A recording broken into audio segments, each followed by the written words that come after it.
Mic check, 1 2 1 2. Let's just start this thing, man.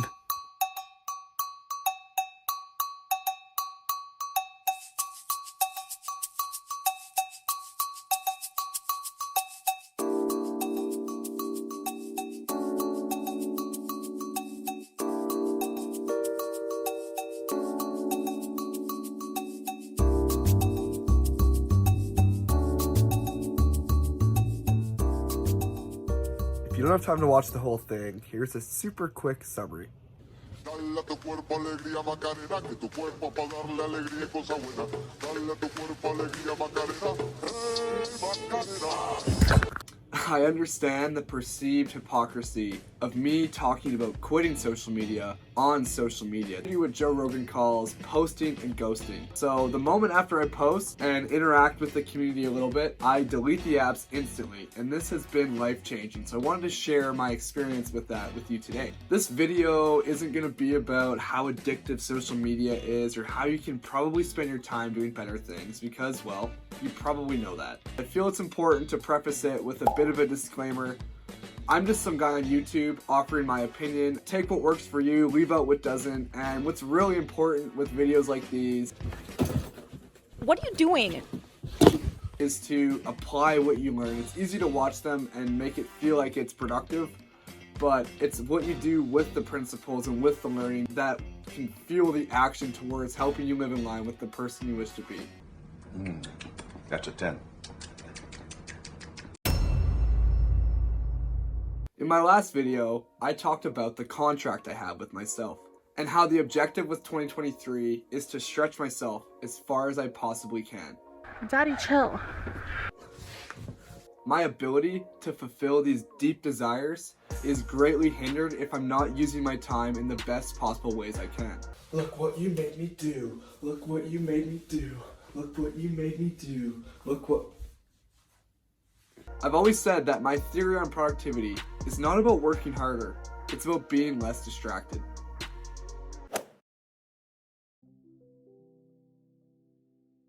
An article from Aburlo revealed some of the top reasons we are drawn to social media, and all of them seem pretty valid to me outside of the one of filling our time. In his incredible book, Deep Work, Cal Newport makes a compelling argument as to why we should rethink not just our relationship with social media, but the relationship we have with our phones. Quick sidebar here, episode 56 is going to be a deep dive into deep work, so see you there. He has two different types of decision making that can really help us guide all decisions in our lives. One is called the any benefit approach, and the second is called the craftsman approach. The any benefit approach states that you're justified in doing a certain thing if you can identify any positive outcome from it without really considering the downsides. Let's get back into the craftsman approach. Cal Newport tells the story of a farmer who uses haymakers. No, not those type of haymakers. These ones. In this example, the farmer who could not have a more fitting name has two different options. Option number one is that he could buy a hay baler and make his own hay on his own farm. Using the any benefit approach, Forrest Pritchard determined that you can save on costs by creating your own hay. But using the craftsman approach, he went through the pros and cons of having a hay baler, which can really help you determine if it's worth your time to either buy the hay or make the hay. Make that hay, baby. What he concluded, in spite the initial notion that you could save money by hay baling, is that the pros of buying hay heavily outweighed the cons. The hay baler was labor intensive, it negatively impacted the soil that they would have, it actually didn't lead to that much savings. Well, this is awkward. This is fake, by the way. And so when you benefit the cost of time versus the cost of money and the detriment to the soil, it made so much more sense to just keep buying the hay for the animals to eat. In the context of using social media, most people tend to use the any benefit approach. In other words, most people justify using these platforms by just looking at the positives and not considering the negatives. Using myself as an example, let's do a little pros and cons list using the craftsman approach to decision making as opposed to the any benefit decision making. Itchy bum. Pros: get to connect with friends around the world. Hello. Hello, Puppet. Get to keep up on all the latest news. Get to be a meme lord. Okay, guys, we have to be careful. Someone here is possessed by an owl. Who? That's the thing. We don't... Cons. They became platforms I would open without even thinking about it. I could get caught swiping for hours and not even really notice. I would utilize the mental energy from those platforms instead of utilizing that energy for more meaningful work. I often felt bad rather than rejuvenated after using these platforms. Connections with others tend to be shallow and superficial. Okay. That's actually where I got this money from. So by doing this simple little pros and cons exercise, I determined that the detriment of using social media outweigh the positives I get from deleting the apps. And to reiterate my theory on productivity, it's not about working harder, it's about being less distracted. So while deleting these apps, finding more time was the initial objective. There were far more benefits that I didn't even factor in initially. So let's start by defining two different terms: leading indicators and lagging indicators. Leading indicators are sometimes described as inputs. They define what actions are necessary to achieve the objectives we want. Lagging indicators are a little bit more delayed, but it's the results you get from the action you take from the leading indicators. Put differently, I like to think of the leading indicator as the keystone habit. And in his amazing book, The Power of Habit, Charles Duhigg talks about how keystone habits are that one overarching behavior that really funnels into everything else that you do. And this can work in both positive and negative ways. But let's use, for instance, the most overused example out there: working out. The leading indicator / keystone habit is how many times a week you go to the gym, how many reps you get in. The lagging indicators are physical changes in your body, changes in your mood, changes in your sleep quality, changes in your drinking habits, changes in your sleeping habits, changes in all the things that contribute to your health. Put into the lens of deleting social media, the leading indicator is deleting the apps. And this was done with the intention of regaining back a ton of time. But the lagging indicators, i.e. the unexpected results, are what I'm going to dive into now because they completely have changed how I go about my everydays. Number 1, better focus / mental energy. Not constantly switching between tasks has really enabled me to increase my focus, not become mentally drained, and be more able to build my work ethic muscles so that I'm doing things at a more productive rate. Number 2, more fulfillment. My guiding question for this year is, what would the best version of myself do? And because I'm not on social media and I know I'm using my time in ways that align with how I wish to be, as a byproduct, I feel more fulfilled. What was the color of the roller? What was the color of the roller? Don't go back. Don't go back. What was the color of the roller? Number 3, more presence. When I had social media, I always felt an invisible barrier anytime I would talk to someone. It just felt like any time I could escape from the conversation, enter the online abyss. I now don't have that barrier and I can be fully present in whatever I'm doing. Number 4, more creativity. Embracing boredom is another key factor mentioned in deep work. The challenge as we continue to expand with technology is that we're becoming increasingly stimulated. We always crave those dopamine hits. And so this ability to be bored or to sit in silence or to not have some sort of stimulation is really hindering our ability to be creative. Number 5, better memory. What's crazy is that by not switching between tasks constantly and by having more focus on one thing at a time, I find that my ability to recall things or to remember someone's name increases drastically. P. Sherman 42 Wallaby Way, Sydney. That's the address in Nemo. I knew it. Still, Shane. Sydney. P. Sherman 42 Wallaby Way, Sydney.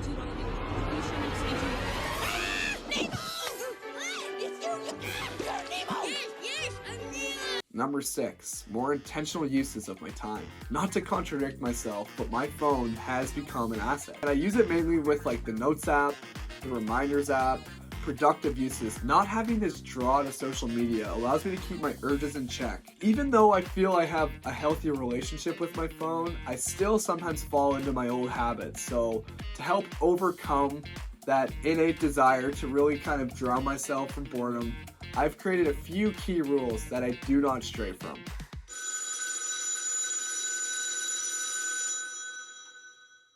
Number 1, no checking my phone during Pomodoros. I have finally found a productivity system that works for me, and it's called the Pomodoro technique. How it works is that you work for 25 minutes and you take 5 minutes off. You work for 25 minutes, you take 5 minutes off. And you do this 4 times in a row, with the last break being a longer extended break of like half an hour or whatever you really want. Now, what I used to do during my breaks, and notice the emphasis on break, is that I would resort to checking my phone after the 25 minutes. And what I've learned from reading a bunch of different books and doing research is I really hope that didn't come across as me bragging. Ooh, look at how many books I read. checking your phone still uses mental energy that you could be using in more productive ways. And beyond the mental energy, oftentimes you'd see a notification that would take you away from the task you have at hand. So now, when I'm doing what I like to call a Pomodoro cycle, so that's 4 sets of 25 minutes with a 5-minute break between each one, is that I cannot use my phone at all. And when I have those 5-minute breaks, I'll do things like cleaning, or I have a breathing exercise I'm doing from Wim Hof, or I'll do some core, or whatever it is. After the 5 minutes is up, I feel rejuvenated, I feel eager to get back to work, and I'm more productive as a result. Number 2, no checking my phone in the morning before my routine is done. To avoid snoozing my alarm, something that I'm sure all of us love to do, is I put my phone across the room so that when my alarm goes off, I have to get up and I cannot go back to bed after. Now, I used to just, quickly check my notifications, but again, just like in the Pomodoro example, you might see a notification that will take away from the peace of the morning, take away from it being your own time. And so I'm very diligent in not checking it until after I've completed my shower, brushing my teeth, and all these different things that it's just kind of for me. The world doesn't need that time. It's my time for myself. Number 3, no checking phone during class. I used to be so bad for this.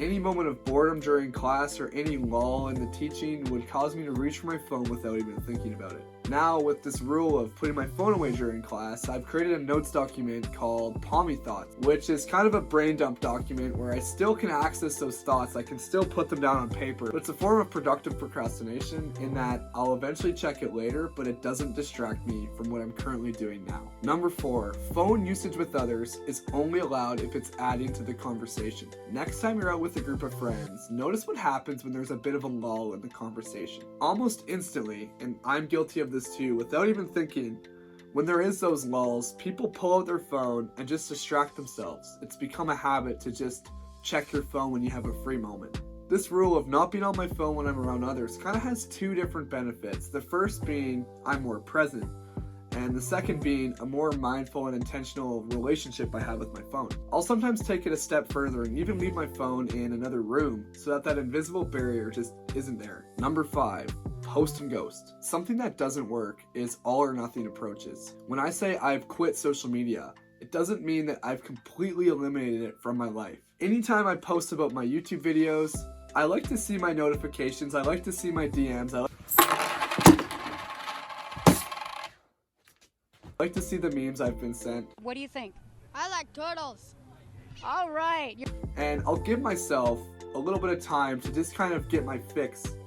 And then after that, I just delete the apps and move on with my life and don't check it until the next YouTube video's out. So to reiterate, here are my 5 social media rules. And remember, as I said earlier, it's great that you're watching a video like this. What are you doing? But it only becomes actually useful if you put some of the principles into practice. Number 1, create boundaries as to when you can use social media. Something like, I will not use social media between the hours of 7 to 10. Number 2, add in daily time limits for the apps. I tried this personally and it didn't work for me, but you can go into settings, you can change the time limits you have for apps, and then after you've done 15 minutes, it will tell you, hey, your 15 minutes is up. But there was always this little remind me later tab, and I would click on that and I would just keep scrolling anyways, but it might work for you. Number 3, log out of the apps after each time you use them. This one may sound overly simple, but increasing the barrier to entry will actually make you question why you need to go on the platforms. I experimented with this too, but ultimately just got fast at putting in my code and I just prefer to delete them. Number 4, put your phone on Do Not Disturb. Grandma, I love you, but please put your phone on Do Not Disturb. The constant bells and whistles is a cue for us to check our phone, and it distracts us from the things that we're currently doing at the moment that are probably more important than the notification anyways. Try it out, Grams, and let me know how it goes. Shit's bussin'. Number 5, turn off notifications for addictive apps. As I've been editing, I've experimented with turning off notifications for apps like messages, email, apps that will usually draw me in and can potentially get me off task. So it's definitely been effective. I'm not distracted, and it's a new practice where anytime I want to be focused, I just turn off the notifications for apps that will suck me in. Number 6, schedule every minute of your day. I'll do a full video on this at some point, but the argument in favor of scheduling every minute of your day is not to constrain you, but rather to create an intentional use of your time in everything that you do. The schedule is a guide, and it should be flexible and fluid. And if you're interested in learning more about this topic of digital minimalization, I would honestly highly recommend all of these books. We have Indistractable, we have How to Break Up With Your Phone by Catherine Price, and we have Deep Work by Cal Newport. And next week's episode is going to be a full summary on this one, so stay tuned for that. Thank you for being here. As always, your viewership means the world to me. If this video resonated with you, why are you still watching it? But jokes aside, if you think someone else could get value out of this video, it would mean so much to me if you shared it with them. Until next week, everyone, I appreciate all of you.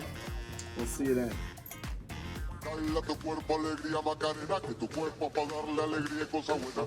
Dale a tu cuerpo alegría Macarena, Macarena.